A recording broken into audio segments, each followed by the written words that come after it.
राधे राधे। जय श्री कृष्ण। गंगे च यमुने च गोदावरी सरस्वती नर्मदे सिंधु कावेरी जलम अस्मि सन्निधम कुरु। ओम श्री कृष्णाय नमः। आप सभी का मेरे YouTube चैनल पर हार्दिक स्वागत है। भगवान कृष्ण की कृपा सदा आप और आपके परिवारजनों पर बनी रहे। आप सभी का दिन शुभ हो। इससे पहले की वीडियो में आपने सुना था माघ मास महात्म का 15वां अध्याय। अगर आपने उस वीडियो को अभी तक नहीं देखा है तो सभी से अनुरोध है, माघ मास महात्म के सभी अध्याय आप मेरे चैनल पर देख सकते हैं। आज की वीडियो में आप सुनने वाले हैं माघ मास महात्म का 16वां अध्याय। धर्मात्मा देवयुति द्वारा कहे नारायण स्तुति को सुनने मात्र से भगवान की भक्ति और कृपा प्राप्त होती है। कल हमने माघ माह महात्म के 15वें अध्याय में श्री लोमेश ऋषि द्वारा वर्णित माघ मास के स्नान का फल सुना था, जिसे वह पिशाचनी और वेद निधि ब्राह्मण को सुना रहे थे। साथ ही हमने विष्णु भक्त देवद्युति द्वारा भगवान विष्णु की स्तुति सुनी थी, जिससे भगवान अति प्रसन्न हो गए। अब आगे लोमेश ऋषि बोले, भगवान विष्णु देवद्युति को अपनी अचल भक्ति का वरदान देकर अंतर ध्यान हो गए। ये सुनकर ब्राह्मण देवनिधि कहने लगे, हे महर्षि, जैसे गंगा जी में स्नान करने से मनुष्य पवित्र हो जाता है, वैसे ही भगवान विष्णु और देवद्युति की इस कथा को सुनकर मैं पवित्र हो गया। कृपा करके उस स्त्रोत को कहिए जिससे उस ब्राह्मण ने भगवान को प्रसन्न किया। लोमश ऋषि कहते हैं कि उस स्त्रोत को पहले गरुड़ जी ने पढ़ा, उनसे मैंने सुना। हे विप्र, यह स्त्रोत अध्यात्म विद्या का सार, पापों का नाश करने वाला है। हे वासुदेव, सर्वव्यापी चक्रधारी सज्जनों के प्रिय जगत के स्वामी श्री कृष्ण, आपको मेरा नमस्कार है। जब सभी जगत के विष्णु में हैं तो किसकी स्तुति की जाए। जिस भगवान के श्वास वेद है, फिर कौन सी स्तुति उनकी प्रसन्नता के लिए की जा सकती है। जिसको वेद नहीं जान सकते, ना वाणी ना मन जान सकता है, उसकी स्तुति मैं अज्ञानी क्या कर सकता हूँ। सारा चर अचर संसार जिसकी माया के चक्र की तरह घूम रहा है, इसी से हे प्रभु आप चक्रधारी कहलाते हो। ब्रह्मा विष्णु आप ही हो। सारे संसार को उत्पन्न करने वाले ब्रह्मा को भी आप उत्पन्न करने वाले हो। जब जीव शरीर को धारण करता है तब उसमें ज्ञान उत्पन्न होता है। तुम सब सुखों के दाता हो, इसमें कोई संदेह नहीं है। आपसे संपूर्ण सुखों को देने वाली बुद्धि उत्पन्न होती है। आप ही 5 कर्मेंद्रिय, पंच महाभूत तथा मन के विविध भाव हो। ब्रह्मा विष्णु रुद्र की कल्पना से आप संसार की कल्पना इसी प्रकार करते हो जैसे पिता पुत्री की। कवियों में जो रूप शोभा देता है, उन निर्गुण विष्णु भगवान को मैं नमस्कार करता हूँ, जिसमें ज्ञान रखने से श्रुतियों में कहे हुए कर्मों को लोग कहते हैं। उस परम ब्रह्मा को मैं नमस्कार करता हूँ। मैं उस सत रूप हरि को, जिसको योगी लोग सब प्राणियों में आत्म रूप में देखते हैं, उपासना करते हैं, जिसको अद्वैत कहते हुए गाते हैं और यज्ञ करते हैं, उस माधव भगवान को मैं नमस्कार करता हूँ। मनुष्यों को माया तथा मोह में पैदा हुए विचित्र आभास, अहंकार तथा ममता को जानकर खो देते हैं, उन भगवान को मैं नमस्कार करता हूँ।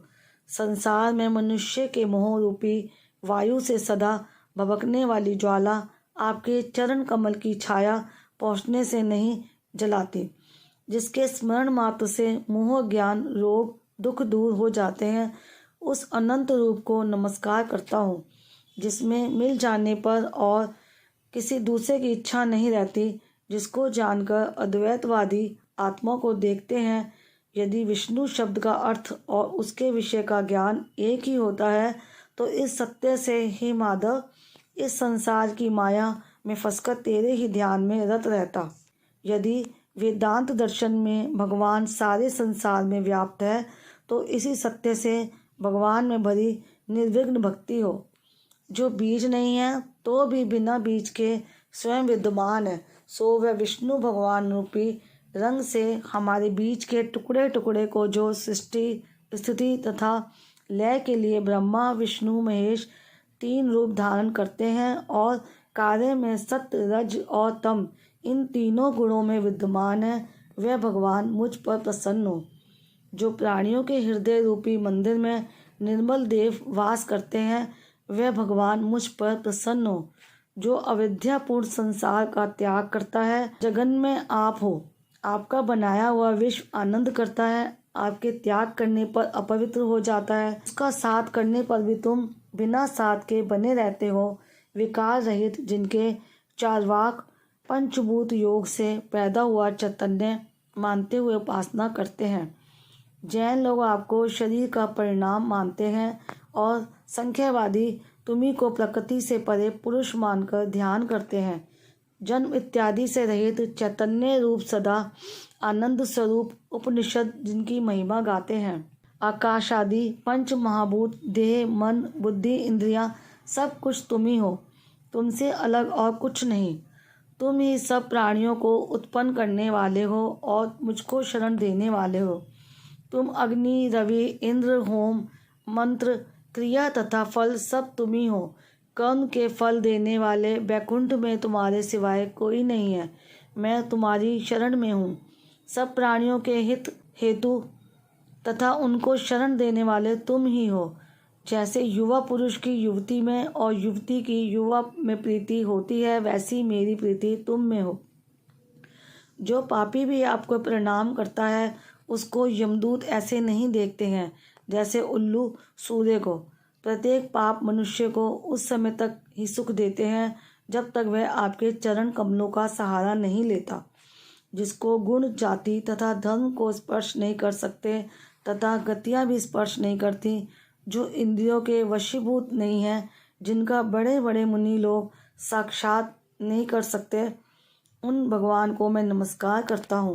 जितने ज्ञान रूपी सुंदर गुण हैं, जिनको सुख स्वरूप मोक्ष रूपी लक्ष्मी का आलिंगन किया, जिन्होंने आत्मस्वरूप सुख भोगा है और जिन्होंने ध्यान रूप से मृत्यु को वश में कर लिया है, ऐसे मुनियों से सेवित भगवान को नमस्कार है।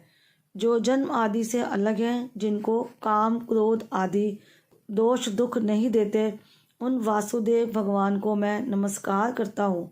जिनके ज्ञान की गति से अविद्या रूपी मल शुद्ध हो जाता है, जिनके ज्ञान रूपी शस्त्र से संसार रूपी शत्रु का नाश हो जाता है, उन दुखों के नाश करने वाले को मैं नमस्कार करता हूँ।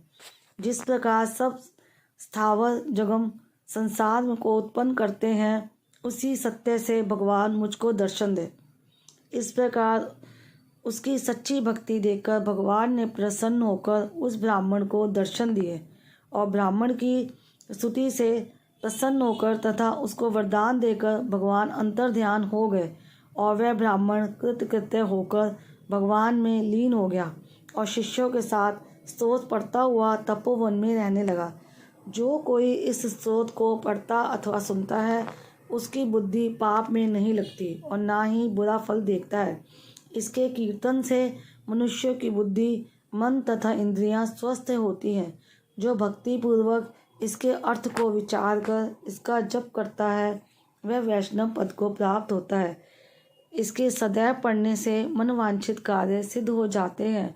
मनुष्य सुपुत्र पाता है तथा धन पराक्रम और चिरायु प्राप्त करता है। इसके पाठ से बुद्धि धन यश कीर्ति ज्ञान तथा धर्म बढ़ते हैं। दुष्ट ग्रहों की शांति होती है।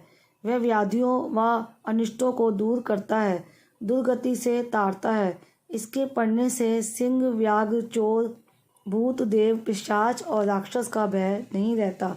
जो भगवान का पूजन करके इस स्तोत्र को पढ़ता है, वह पापों से ऐसे ही अलग रहता है जैसे जल पंख से कमल। जो इस स्तोत्र को 1 काल 2 काल या 3 काल पढ़ता है, वह अक्षय फल प्राप्त करता है।